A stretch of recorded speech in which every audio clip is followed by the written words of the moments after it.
붓다가 시타르타 왕자로 태어날 때 태어나기 전에 수억 겁의 생을 거쳐서 보시와 발언을 했다. 요게 핵심이야. 보시와 발언.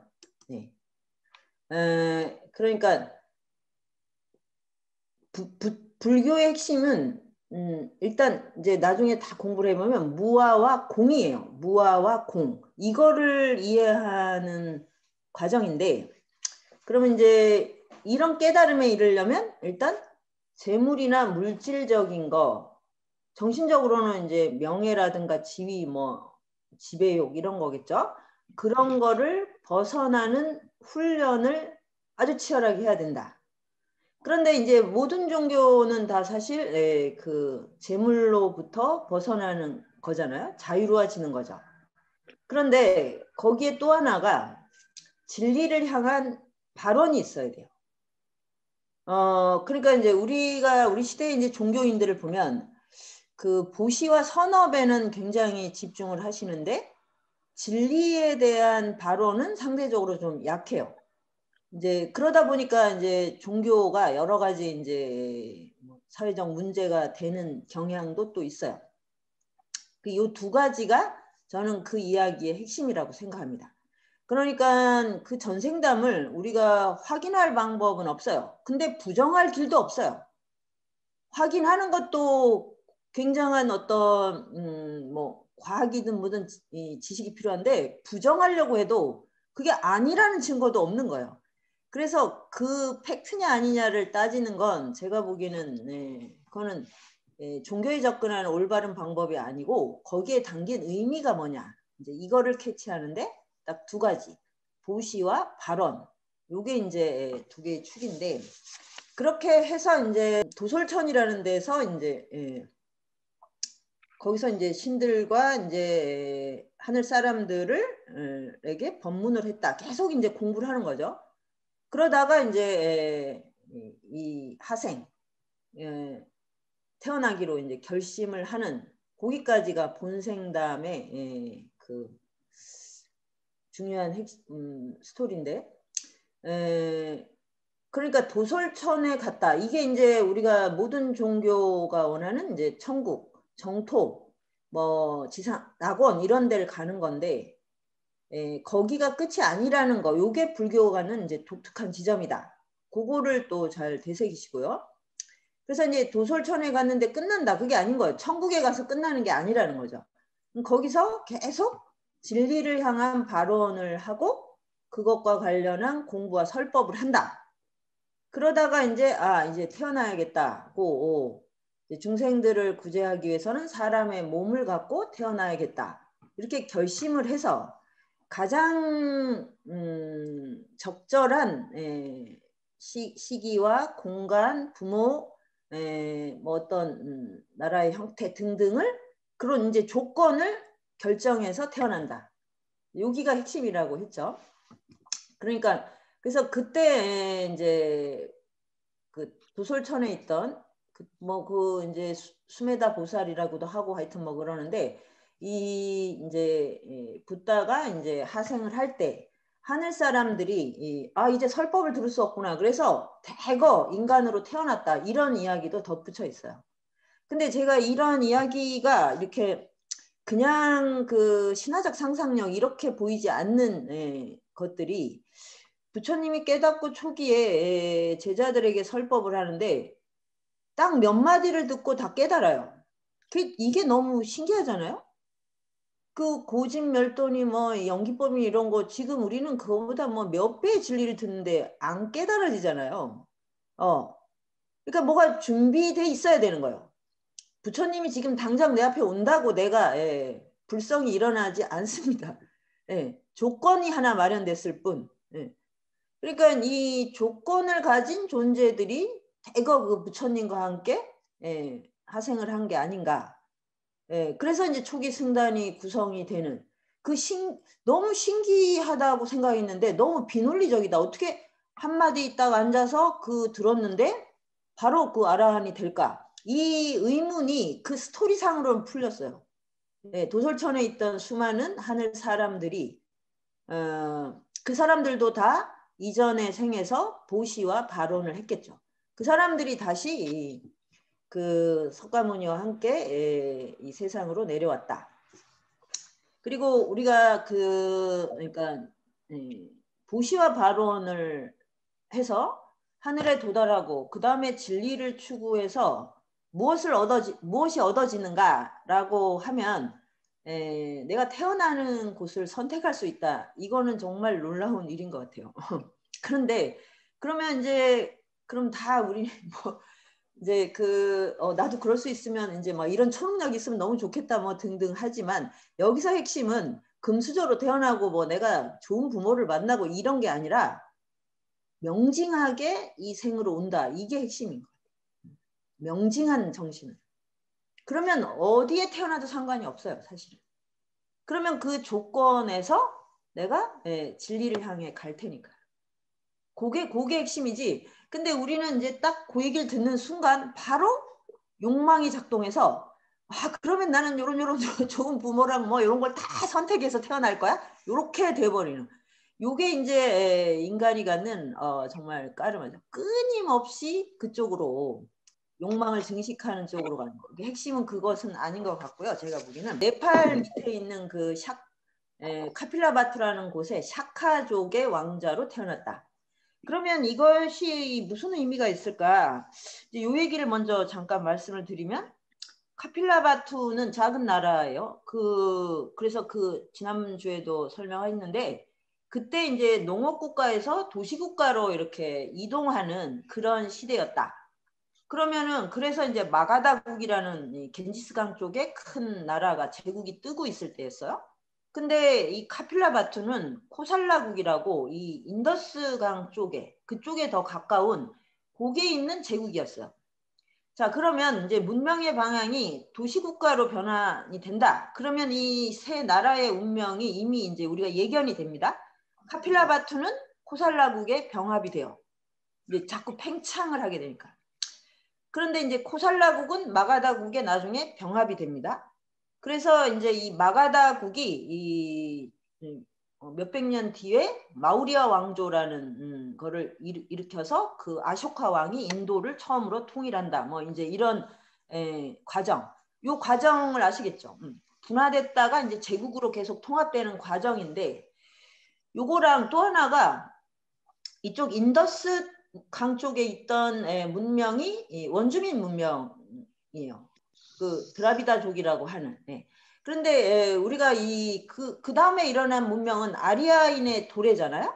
아리아인 가장 고결하다고 하는 그 인종인데 사실은 유목민이죠. 유목민은 이동과 약탈이 핵심이고 그래서 엄청난 속도.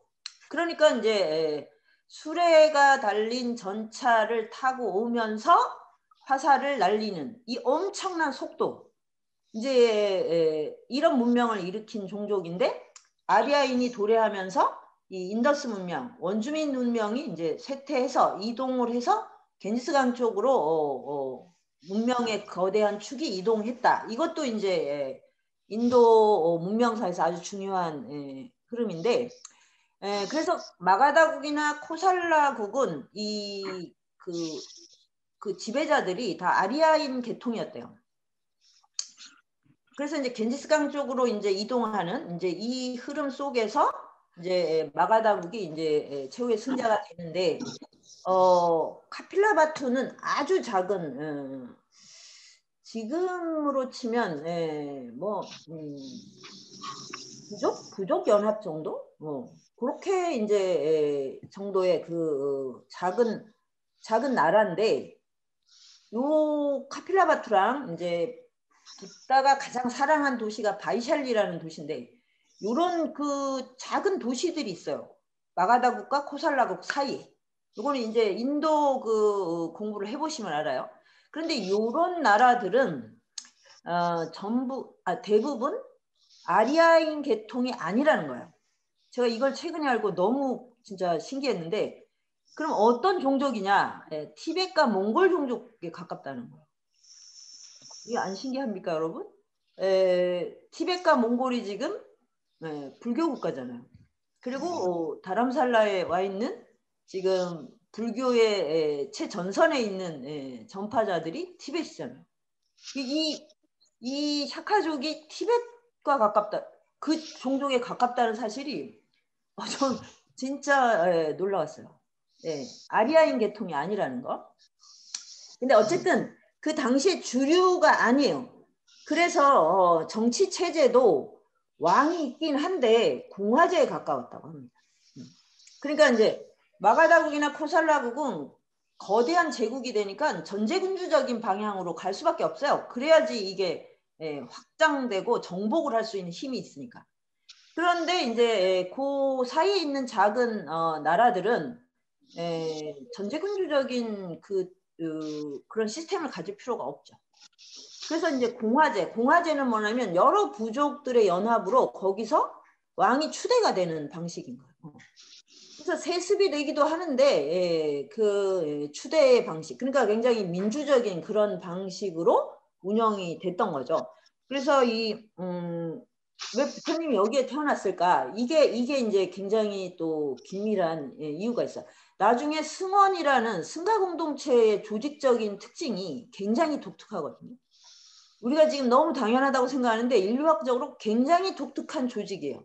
근데 그게 이런 부족연합의 공화제적인 특징과 상당히 상통하는 지점이 있다. 이제 이런 것들을 알면 이 종교의 탄생이 이 인류학적으로 굉장히 흥미롭습니다. 인류의 이런 정신적 진화뿐 아니라 문명 형태의 진화에도 굉장히 결정적인 역할을 하게 되는 거죠. 자, 그래서 슈토다나 왕이 50이 넘어서 이제 아들을 낳았다. 그러니까 여기는 이제 농업이 중심인 국가인 거예요. 그래서 이제 왕 이름에 전부 밥이 붙는다 그랬죠. 슈토다나는 정반이니까 쌀밥왕이 되는 거고, 뭐 동생은 뭐 백반왕이고 막 이렇게 돼 있더라고요. 다나가 붙으면 이제 그 밥이라고 합니다. 그래서 이것도 제가 이 공화제적이고 이렇다는 거에 대해서 또 의문이 하나 풀린 게 있어요. 그 뭐냐면 나중에 이제 부처님이 출가를 해서 성도한 다음에 그러면 이제 후계자가 없어졌잖아요. 그래서 후계자를 세우면 또 출가를 시켜요. 아들을 또 세워놓으면 또 출가를 시키고. 그래서 계속 왕이 바뀌어요. 그래서 아니 무슨 저런 나라가 다 있나. 나라 입장에서 보면 저거는 콩가루죠. 수시로 왕이. 그리고 뭐 왕에 오르자마자 한 일주일 만에 출가를 하고. 그래서 슈토다나 왕이 거의 이제 나중에 그거 때문에 이제 너무 이제 막 그 낙담을 하고 막 제발 좀 출가 좀 안 하게 해달라 그러고 아들한테 막 아들인 부처한테 이렇게 하는데 그게 가능한 건 이 시스템이 왕이 어떤 그런 아주 중앙집권적인 역할을 안 한다는 의미도 있는 거죠. 사실. 의견 수렴을 주로 했던 것이 아닌가. 이런 그러니까 저런 방식이 가능할 수 있겠구나. 네. 대제국인데 제국을 다스리는 군주가 갑자기 출가를 한다. 그러면 이거는 보통 심각한 문제가 아니잖아요. 아무튼 이제 그런 것들이 이제 저는 이제 좀 풀렸고요. 의문이. 자, 이제 그 부처님이 태어나기로 결심을 해서 부모를 결정했고, 그래서 이제 이 슈토다나 왕이 50이 넘어서 아들이 없었는데 이제 그 거기에 이제 아들로 태어나고, 그러면 어머니는 마야 왕비인데 태어날 때도 다 이게 아주 그냥 이렇게 오시는 게 아니고 그 하얀 코끼리. 상아가 6개 달린 하얀 코끼리가 돼서 태중으로 가는 그런 꿈을 꿔야 돼요. 태몽. 그러니까 코끼리가 붓다의 상징이에요. 코끼리. 그래서 부처라는 존재는 코끼리, 그리고 가르침과 그 외양 이거는 다 사자. 그래서 코끼리와 사자. 요 두 가지가 그 붓다의 이제 동물적 이미지입니다. 그래서 이제 그 코끼리가 돼서 이제 그 뱃속으로 들어가는 순간 가부좌를 틀고 앉았다. 이런 게 이제 그 붓다의 탄생 스토리예요. 그러니까 태중에서도 이제 그 아주 정령, 선정에 들어 있었다 이거죠. 그러니까 우리가 사실 뭐 그 아이를 뵀을 때 뱃속에서 무슨 일이 일어나는지 잘 모르니까 뭐 굳이 부인할 방법도 없습니다. 사실은. 하여튼 굉장히 거룩하시다. 이제 거룩한 태중의 태아기를 거쳤다. 그럼 당연히 이제 이 어머니한테도 굉장히 거룩한 일이 일어나죠. 근데 제일 중요한 건 뭐냐면 이 아이가 뱃속에 있을 때 어머니가 너무너무 평화로워지고, 그래서 이 어머니를 보면 이제 아프던 사람이 낫고 괴로움이 사라지고 뭐 기근이 사라지고 하는 그런 이제 복된 일이 일어나는 거예요. 근데 뭐 저는 그럴 것 같아요. 그런 분이 태어난다면. 안 그러면 이상한 거 아닌가요? 안 그러면? 왜냐하면 우리가 그 수억겁의 생을 거룩하게 지냈다. 그거는 이 몸이 가진 유전자가 다르다 이 문제가 아니라 몸이 이 모든 세포가 가지고 있는 파동이 다른 거예요. 파동이. 그러니까 괴로움을 다 이렇게 덜어주는 식의 인연을 만들어내는 힘이 있는 거죠. 그게 이제 인간이 가진 무한한 잠재력인 것 같아요. 우리는 인연 조건의 산물이지만 그래서 거기에 끌려가고 거기에 연루되고 헤어날 길 없다 이렇게 이런 모습도 있지만 인연을 그 괴로움을 푸는 쪽으로도 쓸 수가 있어요. 그렇게 인연을 바꾸는 힘도 있는 거죠. 그래서 우리가 성스럽다고 하는 분들은 너무나 고통스러운 상황에서 많은 사람들의 괴로움을 풀어주잖아요. 그러니까 본인 안에 그런 파동이 있는 거죠. 그래서 하여튼 이제 그런 태아기를 거쳐서 이제 드디어 이제 탄생을 이제 출산이 임박해서 마야 왕비가 이제 그 친정을 향해 갑니다. 친정에 가서 낳았던 것 같아요. 근데 이 샤카족하고 혼인 관계를 맺은 것이 옆에 있는 콜리족이라고 부족이 있었대요. 그래서 이 두 부족이 그 혼인 관계를 맺어서 이제 그 친정을 향해 가던 중에 룸비니 동산이라고 하는 데서 그 동산에서 이제 잠깐 쉬었어요. 쉬었는데 그 동산에 있는 그 나무들이 이 숲에 그 숲이 이제 너무 이제 그 아름답고 막 신비로워서 숲을 거닐다가 그 어떤 나뭇가지가 이렇게 내려와서 그걸 붙들고 이제 그때 상기를 느낀 거죠. 그래서 이제 아이를 낳았는데 여기서 또 이제 중요한 게 옆구리로 낳습니다. 옆구리. 이걸 어떻게 생각하세요? 옆구리로 낳았다. 왜 자궁으로 안 나왔을까요? 그래서 이게 우리가 뭐 이게 신화적 상징일 수도 있고 뭐 상상력일 수도 있는데 저는 왜 그 고대인들이 굳이 상상력을 발휘하죠?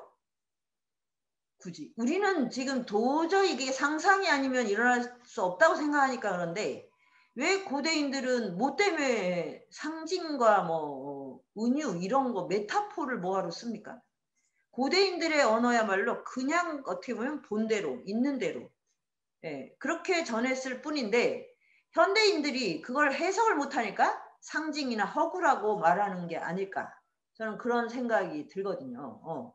현대인들의 사유의 한계 사실은 그 옆구리에 근데 이제 우리의 인식의 장에서는 여성이 아이를 옆구리로 낳는다 이거는 있을 수 없는 일이에요. 그러면 옆구리로 낳는다는 것의 의미를 이제 탐색할 수는 있죠. 그래야 신화와 우리가 소위 말하는 과학 사이에 그 소통이 가능한 거죠.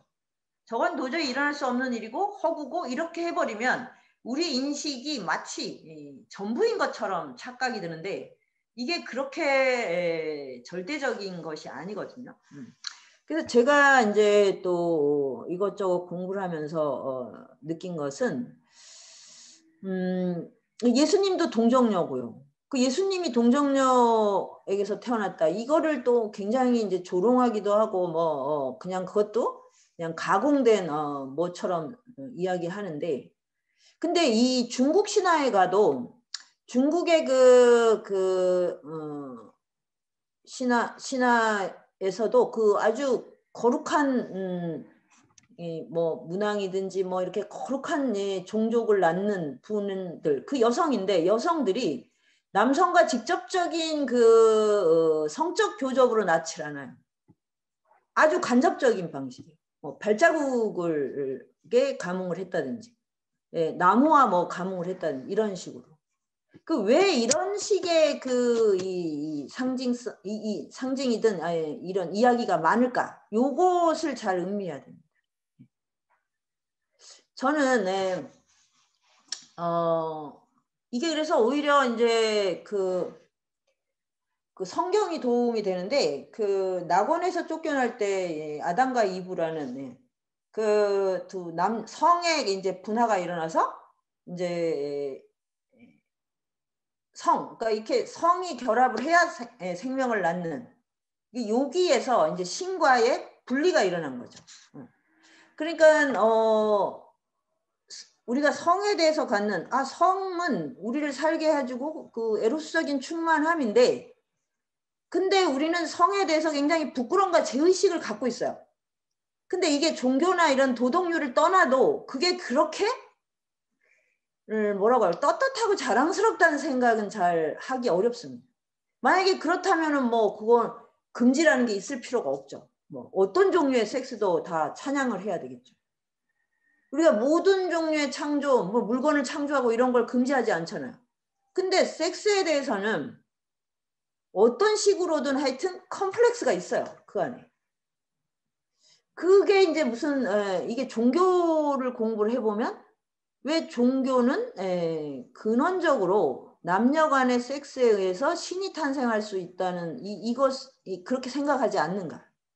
그러니까 조금 더 뭐냐면 그런 욕망에서 벗어난 어떤 관계로 태어난다는 설정이에요. 그래서 그 이제 칼 융이 티벳 사자에서에 붙인 그 해설을 보니까 인간이 탄생할 때 남녀의 그 격렬한 섹스 속으로 쑥 들어가는 것은 그게 까르마의 시작이다. 그러니까 정신없이 아까 제가 얘기했듯이 태어날 때 내가 정신을 놓칠 때 그냥 남녀가 결합하는 걸 보고 그냥 아무데나 들어가 버린다. 이게 우리가 태어나는 방식이라는 거예요. 이게 까르마의 시작이에요. 그러니까 이런 거를 벗어나는 그 존재들이 그렇게 태어나면 안 되는 거죠.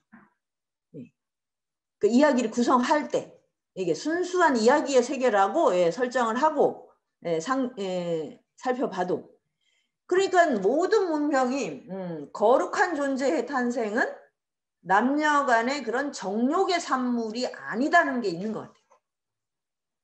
여러분은 어떻게 생각하시는지 한번 좀 통찰을 해보시기 바라는데, 그래서 이제 이 부처님도 옆구리로 태어난다. 자궁으로 태어나지 않는다는, 그리고 서서 낳았거든요. 서서. 그러니까 이런 방식, 이런 탄생의 방식, 생물학적 방식 자체에 굉장히 인류학적 의미가 담겨 있는 것 같습니다. 그러니까 남녀 간의 성이 그 죄냐 뭐 부도덕이냐 이런 차원의 얘기가 아니라 이것은, 이 욕망은 생명을 탄생하게 하는 아주 중요한 과정인 건 맞는데, 이 섹스 자체가 거룩할 수는 없다는 어떤 그게 인간들 안에 다 그 정보가 내재되어 있는 것 같아요. 그리고 또 어떤 점에선 그거 자체가 항상 위태롭잖아요. 항상 인간을 미망에 빠지게 하는 아주 중요한 결정적인 것이 또 그 섹스이기도 하고.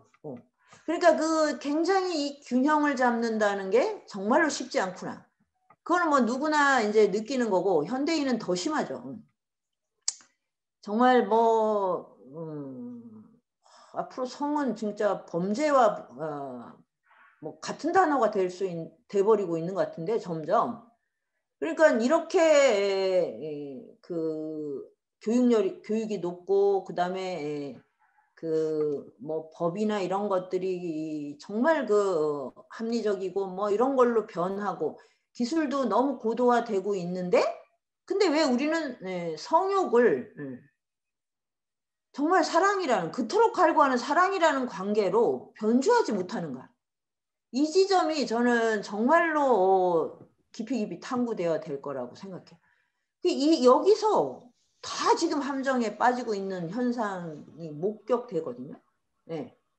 그러니까 그러면 이제 앞으로는 이제 그게 더 굳어질 수가 있죠. 그러면 곧 바로 폭력과 범죄. 네.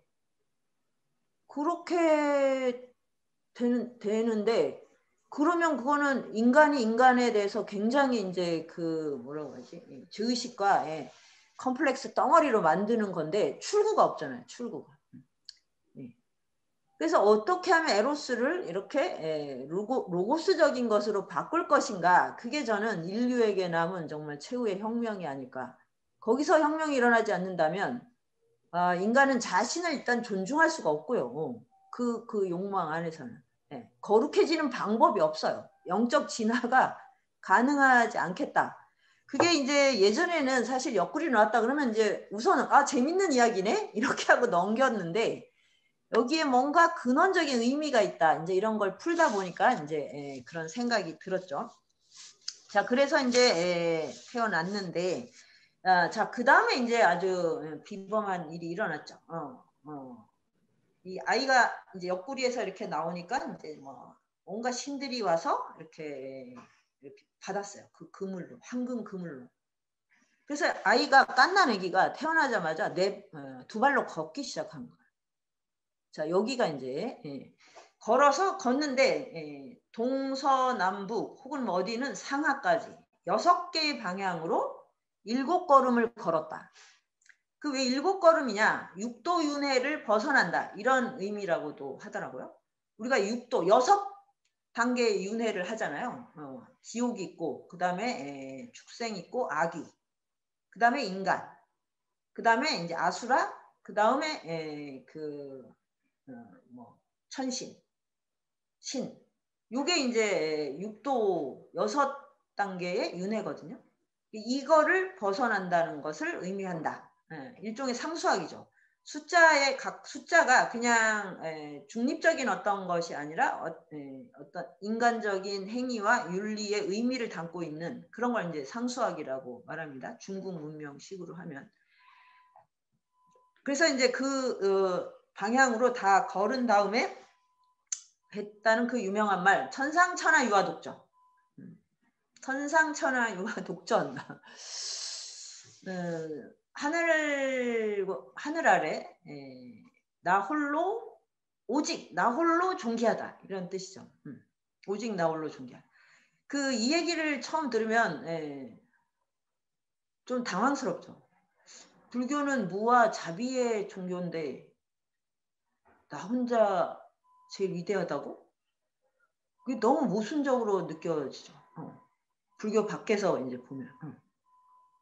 그리고 그래서 이제 천상천하 유아독전 그러면 아주 그냥 자기밖에 모르고 그냥 막 아랑곳하지 않고 주변에 아랑곳하지 않고 막 자기를 세우는 그런 경우에 이제 많이 쓰잖아요. 이렇게 중생들은 이 의미를 그런 식으로 간단하게. 그럼 요즘식으로 얘기하면 뭐 그거 아닌가요? 오늘 밤 주인공은 나야 나 그거 아니에요?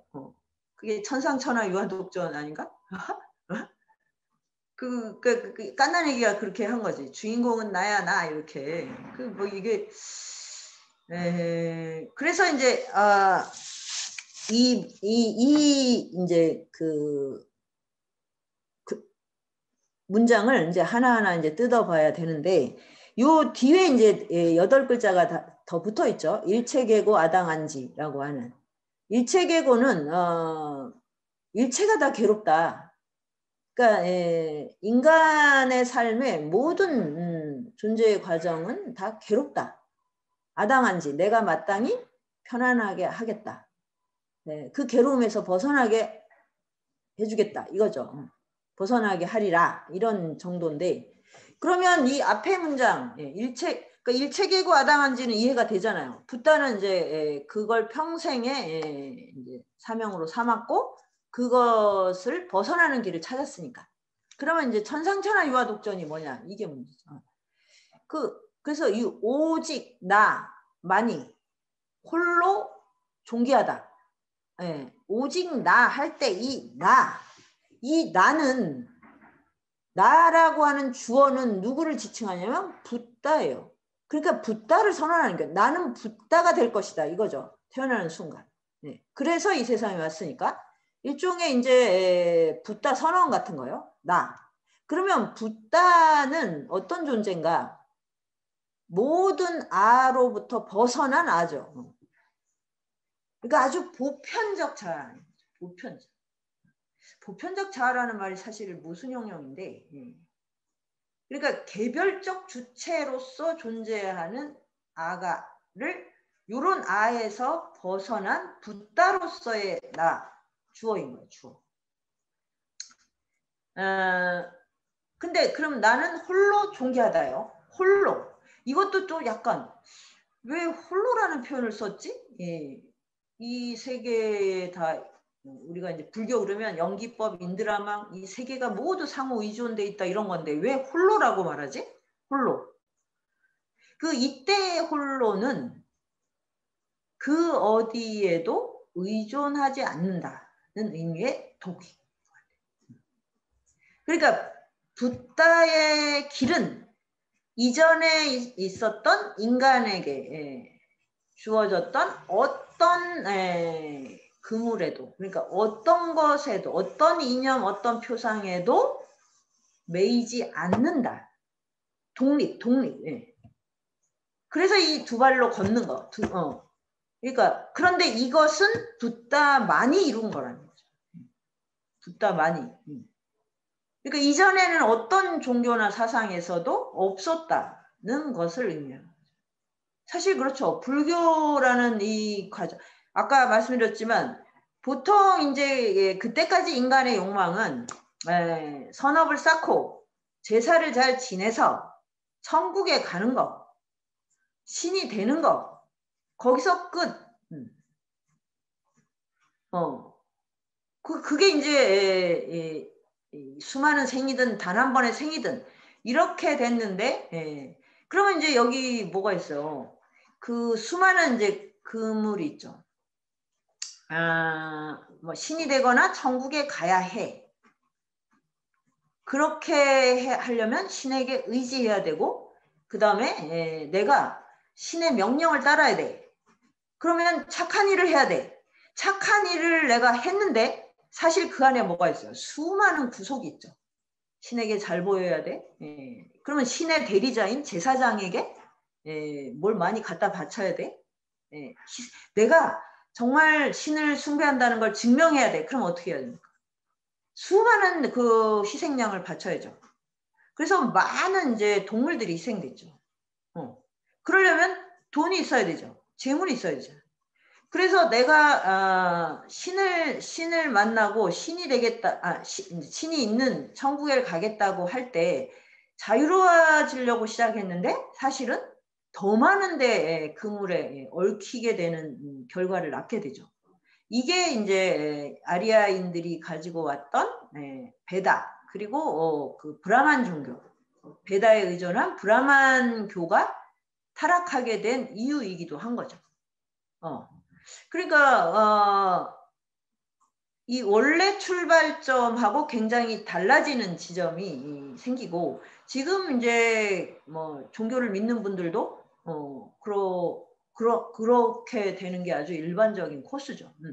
그래서 궁극적으로 인간이 나아가야 할 방향은 구속을 벗어나는 거예요. 홀로 독립을 할 수 있는 것이어야 돼요. 독립. 그러니까 이 독립은 정신적으로 구속되어 있는 것들을 다 하나씩 벗어날 수 있는 거. 그런데 이거를 내가 지금 이 붓다만이 그것을 할 수 있다. 붓다는 홀로 존귀하다. 이 존귀하다가 뭐냐면 그 어떤 거에도 의존하지 않는 자유의 무한한 경계를 인간은 누릴 수 있기 때문에 존귀한 거예요. 인간이 존귀해지는 방법은 그거밖에 없죠. 사실. 다른 것들은 다 이 무상한 변화 속에서 다 갇혀 있을 테니까.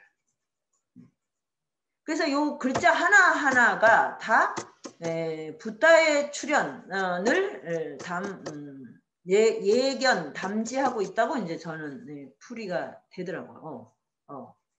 요 하나하나가. 그래서 이제 이 이름을 시타르타라고 했는데 시타르타가 다 이루어졌다 이런 식의 의미라고 하고 지난주에도 제가 말씀을 드렸는데 불교의 깨달음은 무상정등 정각 안욕따라 삼맥 삼볼이다. 그러니까 무상 위가 없다. 그러니까 뭐냐면 이게 홀로 존귀하다라는 의미와 관계가 돼 있어요. 이제 더 이상의 알은 없다. 네. 더 이상의 이제 알아야 할 것은 없다. 이렇게 표현되는 거. 자, 그래서 그러니까 그것을 구현하면 붓다가 되는 거예요. 근데 모든 인간은 그것을 내재하고 있으므로 그거를 드러나게 해주면 자유로워지는 거죠. 그래서 일체계고 아당한지 이게 이제 여기 좀 더 친절한 설명으로 붙어 있죠. 일체계고 아당한지. 그래서 요것과 연결해서 지금 요 천상천하 유아독전을 이해하시면 될 것 같습니다.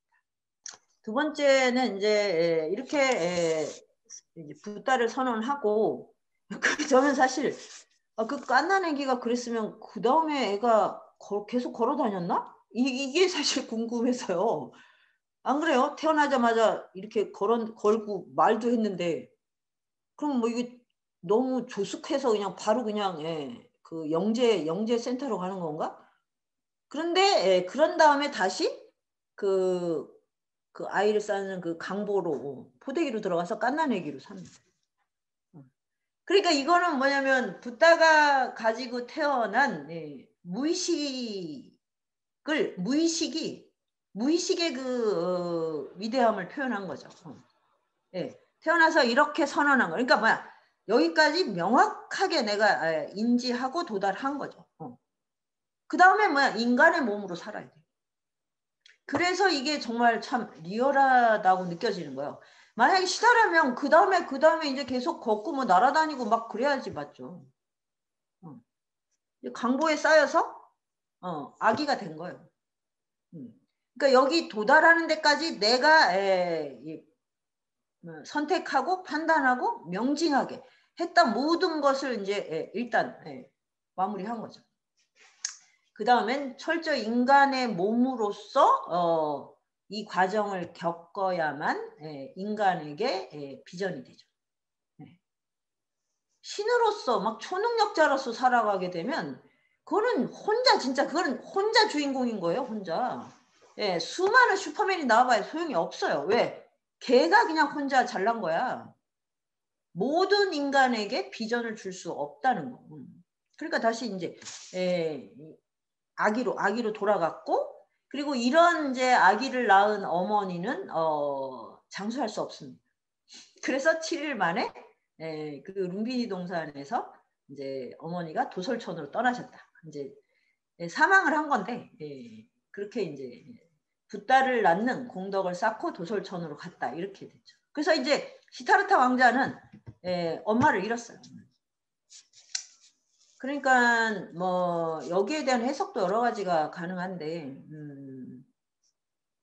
그 사실 이 애착 관계가 가장 많이 생길 수 있는 게 엄마하고의 관계 아니겠어? 그러니까 그 관계로부터 이제 벗어나는 거죠. 그런 보호, 그러니까 우리가 생각하기에는 정말 어머니의 지극한 보호를 받아야 되고 하는 뭐 이런 식의 전제, 그래야지 훌륭한 사람이 된다 이런 전제를 깬 거죠. 그래서 이제 물론 이제 그 동생인 마하프라자파티인가 하는 그 이모가 이제 아주 직장성으로 키워요. 그래서 뭐 그 이제 사랑을 뭐 어머니의 사랑을 듬뿍 받고 이제 자라는데 보통 우리가 이제 뭐 신화도 그렇고 뭐 그 어벤져스 이야기도 보면 뭐 생모가 생모를 잃고 뭐 그래서 뭐 그 트라우마와 상처로 뭐 자라면서 많은 결핍을 느끼고 뭐 이런 스토리가 늘 나오더라고요. 이건 정말 서양식 그런 어떤 인식의 구조인 것 같아요. 이제 그렇게 해야지 뭔가 이 결핍, 불행 속에서 이걸 극복하는 스토리. 저는 좀 그런 게 너무 재미가 없어요. 네. 엄마의 사랑을 받지 않으면 뭐 할머니 할아버지의 사랑을 듬뿍 받는 경우도 있고, 또 굳이 또 엄마가 아니라도 또 엄마를 대신할 수 있는 누군가 키워준다면, 잘하려면 누군가 키워야 되잖아요. 키울 때 받는 그 케어로도 사실 인간은 그렇게 부족하지 않아요. 근데 막 그거를 너무 과장 해석하는 그런 게 좀 불편한데, 이 스토리에는 그 결핍이 아무것도 없어요. 엄마가 일찍 떠났다는 것에 대한 너무 자연스러운 과정인 걸로. 그래서 이제 일주일 만에 이제 다시 카필라바트로 이제 돌아와서 뭐 태자로 바로 그냥 태자로 인정해서 이제 책봉이 되고, 뭐 그리고 나서 이제 수많은 사제들을 불러요. 바라문 사제들. 그러니까 불교가 나오기 전에 지금 인도는 어떤 상태였냐면, 바라문 사제들이 모든 제의를 주도하는 카스트, 이 카스트 제도인데, 그러면 바라문 사제가 이제 제일 높은 데 있고, 그 밑에 이제 왕족이나 무사들은 크샤트리하고, 그 다음에 상인 뭐 이런 분들은 바이샤고, 이제 농민이나 이제 노예는 이제 수두라고, 이제 불가촉 천민이 있고, 이런 구조인데, 이제 바라문 사제들은 점점 이제 권위를 잃고, 이제 너무 여러모로 많이 이제 좀 타락을 하셔서, 그러면 크샤트리아들이 좀 더 힘이 높아지는 거죠. 그래서 사실 이 둘 사이에는 그렇게 계급적인 신분적 차이가 별로 안 느껴져요. 이쪽에 크샤트리아의 후원을 받아야만 또 바라문들이 존속할 수 있기 때문에, 그래서 이제 바라문 사제들을 많이 불러가지고 이 아기의 이제 미래를 예언하게 하는 거죠. 근데 붓다는 이미 예언을 했잖아요. 나는 나홀로 종기한 이 길을 갈 것이다라고 이제 예언을 했는데, 이제 많은 분들이 이제 와서 이제 아기의 관상을 보는 거죠. 관상. 그러니까 이제 뭐 32개의 호상, 뭐 48개 아니면 80가지의 그런 아주 길상이 있다. 이제 이게 붓다의 몸인 거예요. 지난 시간에도 제가 말씀을 언뜻 드린 것 같은데, 32개의 호상, 그러니까 뭐 눈이 코끼리처럼 옆으로 찢어지고, 코끼리의 눈이 좀 특이하잖아요. 되게 뭐 누구는 간사하다 그러고 누구는 되게 지혜롭다고 하는 눈이요. 옆으로 이렇게 찢어진 눈, 귀가 늘어지고 팔이 길고 뭐 이제 이 여기에 또 뭐지? 흰 털이 있어요. 그리고 제일 신기한 게 혀가 이렇게 여기를 다 덮을 수 있을 만큼 길어요. 그래서 이제 그렇게 많은 설법을 남기신 거죠. 혀가 짧으니까 발음도 안 되고 정말. 그리고 말이 빨리빨리 생각이 안 나서 항상 버벅거리고 있는 이런 이제 등등을 이제 후상인데, 그거를 보고 이제 예언을 하는데, 이런 몸을 가진 아이는 두 가지 길밖에 없다. 두 가지 길. 하나는 전륜성왕이 되거나 하나는 붓다가 되거나, 출가해서 이 모든 중생을 구제하는 깨달은 자. 이제 그게 붓다고. 붓다라는 말은 보통 명사예요, 사실. 우리는 이 붓다는 석가모니 붓다죠. 석가모니 불이죠. 이전에 이제 수많은 붓다들이 있었고, 이 세계가 다시 이제 우리가 지구가 멸망해서 뭐 언젠가 다시 또 이제 생명의 세계가 시작이 될 때, 그때 또 다른 부처님이 또 오십니다. 그때 미륵불이 올지 뭐 지금 다음 이제 뭐 몇천 년 뒤에 오실지 모르겠지만, 그러니까 이전에도 있고 계속 있어요. 그런데 요 시기에도 이제 바라문 사제들이 너무 이제 타락을 하고, 거기에 약간 이제 반기를 들고 사제가 아닌 사문들이 숲에 그렇게 많이 이제 떠돌아다니고 있었대요. 출가는 했는데 바라문교에 입회하는 건 아닌, 그러니까 이제 새로운 어떤 그 해방의 비전, 뭐 구도의 비전을 찾아서 막 이렇게 숲에서 수행을 하는 그런 젊은 사문들이 아주 많았다고 합니다. 그럴 때 이제 붓다가 오실 거다. 이렇게 이제 예언하는, 부처님이 오시기를 바라는 간절한 마음이 대중들 사이에 굉장히 싹트고 있었다고 합니다. 네.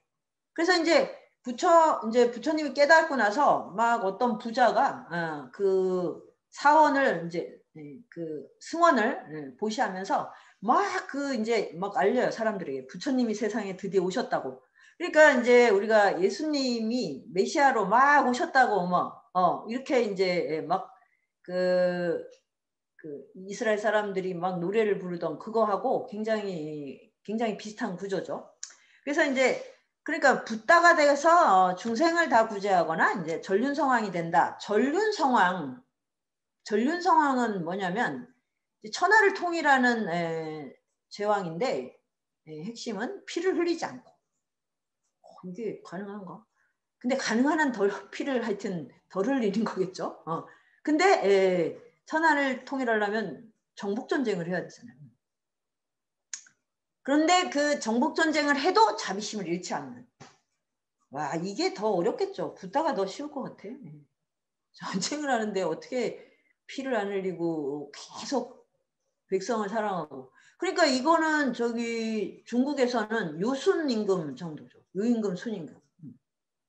그 이후에는 이런 게 경제에 이른 분이 있었나요? 역사적으로? 우리가 뭐 진시황이든 알렉산더 대왕이든 뭐 징기스칸 그러면 어마어마한 피를 흘린 분들이잖아요. 그분들도 뭐 그런데도 막 그 카리스마가 넘치고 막 이 관용과 막 후용 뭐 이런 걸 했으니까 또 그 나름의 이제 내공은 있지만 전륜성왕이라고 하기는 어렵지 않겠어요? 전륜성왕이 있었나 모르겠어, 세상에. 유임금, 순임금은 그 규모가 되게 작았거든요. 그 시대의 그 천하의 규모가. 자, 그런데 그걸 기다린 거죠, 사실. 보통 사람들은 전륜성왕이 오기를 역사적인 차원에, 정치의 차원에서는, 또 종교의 차원에서는 붓다가 오기를 이렇게 기다렸다. 그래서 이게 당시 이 젊은 세대들의 인생의 비전 혹은 롤모델, 누군가를 기다린다, 누군가를 간절히 염원한다 할 때 둘 중에 하나예요. 전륜성왕과 붓다. 그러니까 저기 시토다나 이 대왕인 아버지는 당연히 뭘 원하겠습니까? 전륜성왕을 너무 야, 그래, 드디어 내 아들이 정말 최고의 아들을 낳았어. 근데 문제는 선택지가 또 하나가 있다니, 붓다가 될 확률이 있다니. 그래가지고 정말 출가를 안 시키려고 정말 모든 가진 수단을 다 썼죠. 그런데 이때 이제 그 히말라야에서 그 정말 그 수행을 하던 그런 선인이 있었어요. 아주 최고 경지에 오른 아시타라는 분, 아시타 선인 이렇게 나오는데, 이분이 신들이 막 그냥 축복을 내리는 이거를 이제 목격을 한 거예요. 그래서 이 신들이 너무너무 기뻐하면서 막 그냥 막 꽃비를 내리고 막 그냥 찬양을 하고 막 이런 장면을 이제 통찰력으로 본 거죠. 그래서 도대체 무슨 일이냐 그랬더니 드디어 붓다가 세상에 오셨다. 이 장면에서 이게 또 그냥 지나갈 수 있는 건데 저는 또 갑자기 이게 또 감동이더라고요. 왜 감동이냐면 신들이 기뻐한다. 무엇을 기뻐하는가? 붓다의 탄생을 기뻐한다. 아직 붓다가 된 건 아니에요. 그러니까 붓다가 이제 된다. 그건 뭐예요? 일체지자. 모든 것을 완벽하게 알아서 모든 구속으로부터 벗어나는 존재. 그런데 이걸 찬양한다는 건 뭡니까? 신들은 아직 거기에 도달하지 못했다는 거랑 신들도 간절히 바란다는 거죠. 진리의 완성을. 진리가 얼마나 기쁨인가를 저는 이 장면에서 정말 너무 멋지게 표현했다고 생각해요. 그러니까 이런 것들이 다 그냥 지나가는 얘기는 아니에요. 우리는 이미 그냥 다 지나가는 방식으로 스토리를 보고 있지만. 그래서 불교의 그 붓다 평전을 보면 이제 이런 대목들은 나오는데 이런 대목이 갖는 의미에 대한 설명은 잘 안 하고 계셔서 그러니까 그냥 뭐 신화의 그냥 하나구나라고 이렇게 하는데 저는 이런 거를 이제 하나하나 이제 되짚어 보는 거죠. 왜 신들이 이렇게 기뻐하는가? 신들의 환희. 신들은 무엇을 환희하는가? 진리를 환희한다. 진리를 기뻐한다. 그러면 우리 안에 인간이 붓다가 된다는 것은 뭐냐면 부처님 같은 그런 얼굴을 갖고 뭐 그런 최고의 스승이 된다. 이거 이전에 우리 안에 있는 진리의 열망을 깨운다. 인간은 너무나 이 세상을 완벽하게 알고 싶어 해요. 저는 이거를 불교가 아닌 다른 이제 공부를 하면서 느꼈는데 생물학적으로 왜 굳이 두 발로 섰지? 두 발로 서느라고 참 여러 가지 질병도 많이 앓고 치질 이런 것도 두 발로 서는 바람에 생겼다는 거 아닙니까? 그리고 이 뇌가 왜 이렇게 세포가 많아? 근데 이 뇌세포를 주로 어디에 쓰고 있어요? 번뇌에 쓰고 있잖아요. 꼼수. 제가 주로 쓰는 건 꼼수. 예. 그리고 막 엄청난 자의식 이렇게 써서 괴롭잖아. 동물이 무슨 꼼수가 있고 자의식이 있어요? 요새 반려견들 동물은 많이 있대요. 이 주인을 똑같이 닮아가지고. 반려견들이 다 주인하고 신경증을 같이 앓고 있어요. 그러니까 뇌가 서로 연결돼 버린 거죠.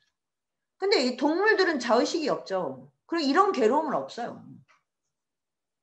근데 왜 이렇게 많이 가졌어 이걸? 그리고 뭘 굳이 서가지고 이렇게 직립을 했지? 직립. 이런 게 되게 궁금했어요. 근데 이제 의학을 배우면 뭐 이제 직립을 하면서 생긴 여러 가지 이제 현상들이 나타나는데, 거기에 핵심은 뭐냐. 땅을 딛고 서서 하늘을 향한다는 이 존재성. 그건 뭐냐면 하늘과 같은 존재가 되고자 하는 거예요.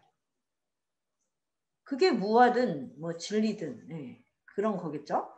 그러니까 인간은 땅에서 살긴 해요. 욕망의 바탕을 해서 태어나는데 정말 무한한 하늘의 원리를 알고자 하는 욕망이 이런 신체성을 낳았다고 저는 해석을 했거든요. 그러니까 그 안에 우리가 그걸 다 내장하고 있다는 거죠. 그래서 몸이 이렇게 생긴 거예요. 그런데 이제 붓다의 호상은 이 인간의 신체적인 존재성을 완벽히 구현할 수 있는 몸으로 태어났다는 거고, 우리는 사방이 다 막혀 있는 거죠. 저는 이제 눈도 너무 작고, 그러니까 이제 지혜가 이제 잘 깃들기 어려울 거고, 뭐 귀도 이렇게 내려오질 않았으니까 뭐 소리를 많이 담지 못할 거고, 뭐 여기저기 이런 게 이제 각 개인이 갖고 있는 까르마의 신체적 표현성. 이렇게 하니까 너무 좀 이해가 되더라고요. 그래서 여기저기 막힌 거는 잘 표현하고 안에 갖고 있는 잠재성은 잘 표현을 또 못해. 그것도 참 비극이야. 그래서 하여튼 그러니까 이제 내가 계속 보시와 발언을 하면 그런 까르마가 해체된, 어떻게 보면 경락이 하나씩 풀리는 그런 몸으로 바뀌겠네. 표정이라도. 그럼 다음 생에는 더 거기가 자유로워진 외모를 갖게 되겠죠. 그래서 화를 자꾸 내면 다음 생에 아주 추한 외모가 된대요. 그래서 제가 아주 뜨끔, 저는 정말 착하게 보이는 게 꿈인데 제가 주로 쓰는 감정이 분노거든요. 글쓰기 지도하다가 빡 화내고. 그래서 저 사람들을 글 잘 쓰게 하는 게 지금 중요한 게 아니다. 나를 먼저 구해야 된다. 다음에 생에 이게 더 외모가 추악해지면 큰일인데, 눈이 더 찢어지면 이거 어떻게 해. 이런 생각을 이거 정말 리얼한 거야 저는. 진짜로. 자, 그래서 이제 붓다라는 게 이제 그런 이제 우리가 추구하는 보편적인 존재성, 이 인간이 직립하면서 품었던 그 발언의 화신입니다. 그래서 모든 인간의 비전이 될 수 있어요. 자, 그래서 이제 그게 그 시대의 문화였다는 걸 이해했고요. 마지막으로 이 불교와 함께 가장 이제 새로운 종교로 떠올랐던 게 자이나교예요. 자이나교. 그러니까 이제 바라문교가 베다에서 우파니샤드까지 오면서 많은 사문들이 등장을 하고 그 사문들의 그룹 중에서 뭐 너무 많아요. 뭐 62개의 견해도 있고 뭐 80, 뭐 그중에 이제 간추리면 6가지 막 이렇게 해서 육사외도라고 이렇게 표현하는데 불교가 아닌 거를 외도라고 하거든요. 근데 자이나교가 그중에 가장 두드러졌고 자이나교의 교주를 마하비라라고 하는데 여기는 이제 고타마 존자 혹은 이제 석가모니, 붓다 이렇게 불리는데 이 마하비라하고 붓다가 그 생애의 스토리가 굉장히 비슷하대요. 네. 그래서 이제 이 두 종교가 같이 이렇게 아주 약간 라이벌이면서 이제 서로 성장했다가 불교는 이제 인도를 떠나서 이제 세계 보편 종교가 됐고 자이나교는 아직 인도의 종교로 근데 아직도 굉장히 열렬한 신자들을 가지고 있습니다. 그거를 이제 염두에 두시면 이제 부다 스토리에서 요 자이나교하고의 차이 같은 거를 좀 캐치할 수 있을 겁니다. 자, 오늘 이제 두 번째 얘기는 일단 여기까지.